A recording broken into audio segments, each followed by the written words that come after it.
Man City versus Liverpool preview. This is the game of the weekend. A massive opportunity for Liverpool to put, I think, the final nail in the coffin for the Premier League title race.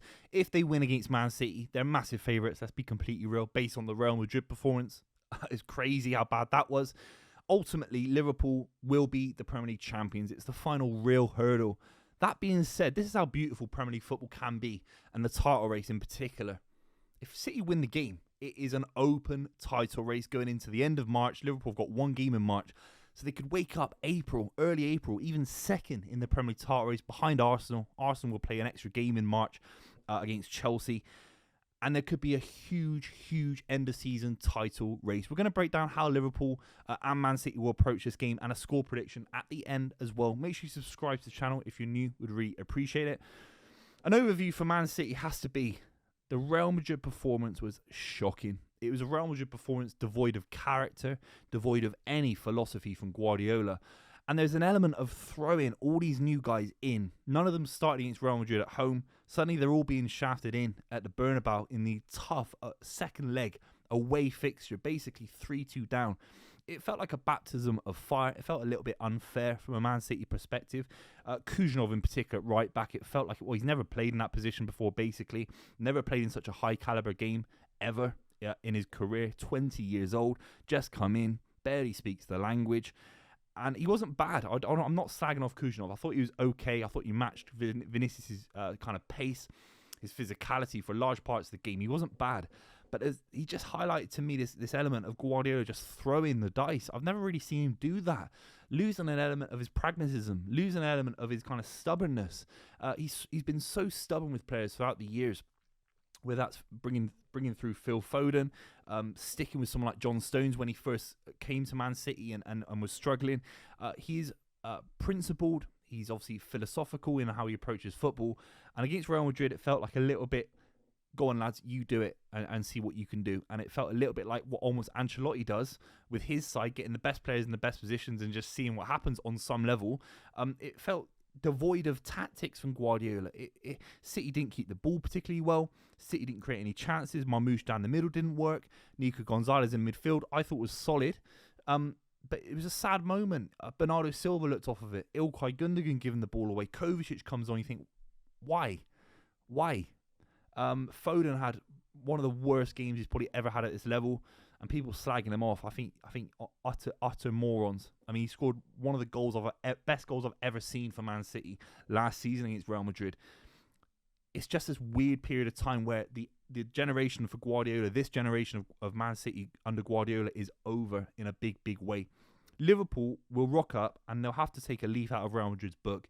They'll have to find moments where Salah can isolate Gvardiol, isolate anyone in the back four, because there is a big mistake in the City back four. It will be unsettled. There's no Akanji, there's no John Stones, who had a big injury in the Real Madrid game. And Liverpool will have to find moments where Salah in particular, I think Salah's the big one. I think Diaz is a little bit off. Darwin Núñez, we'll talk about him in a minute. Jota as well. Salah for me is the big one. If you can just isolate any of the City back lines, Salah will get on the score sheet. We're talking about Mohamed Salah having the best season of his life in the Premier League, and he's past the age of 32, 33, right at the end of his Liverpool contract. Could be the final few games he ever plays for Liverpool, and this is the best version of Mohamed Salah, top scorer in the Premier League, and contributing towards Liverpool despite the drop points against Aston Villa, despite drop points against Everton. An overview for me is this Liverpool side are a little bit flat. They're a little bit leggy. This is the first big chasm in their season. They've been absolutely effortless. They've glided towards coming top of the Champions League, glided towards the League Cup final, and of course, top of the Premier League. But this is a Liverpool side that look a little bit leggy, couple of little injury concerns. They still look fantastic on the ball, but they're surrendering moments of possession. They're not being stable. They're not being pragmatic off the ball.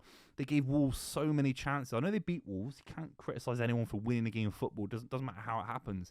But in the second half, they didn't register a shot on target. They just surrendered the game and tried to grind out a win against Wolves. They got very, very lucky with Quansah stopping a second Wolves goal going in. And then we saw it against Aston Villa. Aston Villa was a big moment in the season. It told me a couple of things. It said that in the final 10 minutes, Liverpool weren't able to get their foot on the ball and completely choke the game like great Guardiola sides do.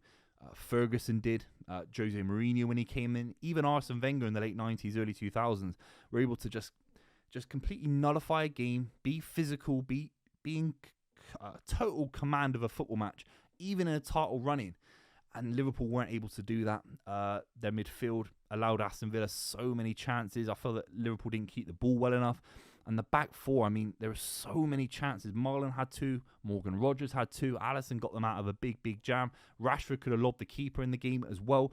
There were some big chances for Aston Villa. And Liverpool weren't able to do anything about it. That being said, they had a beautiful opportunity with Darwin Núñez. That Darwin Núñez miss might be one of the worst misses in the history of Premier League football if Liverpool don't win the title this season. They're 65% favourites to win it, in my opinion. 70% favourites to win the title this season. If you ask any Liverpool fan, they would have bitten your arm off for that opportunity in August, in July of last year, of course. But he had to score the goal because suddenly City could be a draw. You can draw Man City away and it's fine. 4 points out of 6.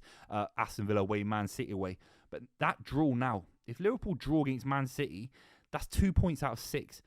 That isn't enough. That isn't enough. If Arsenal keep winning football matches, it puts massive pressure on Liverpool when they've got a League Cup final coming up, when the international break comes up, and of course, Champions League football as well. Darwin Núñez, all he had to do was open his body. David Trezeguet, a soft little touch on his right foot. I don't know why he didn't hit it with his right foot. The left foot kind of into row Z technique. It was League 2 stuff. It was Vanarama League stuff. And it was very, very consequential. You saw the fallout from certain Liverpool fans on Twitter. Darwin Núñez himself coming out on social media. That says everything you need to know. When everyone's coming out about it, it was a symbolic miss. And it will be big if Liverpool don't win the title this season, which is unlikely. But it is more possible because of that draw to Aston Villa. Man City will take massive confidence from the Newcastle result last week.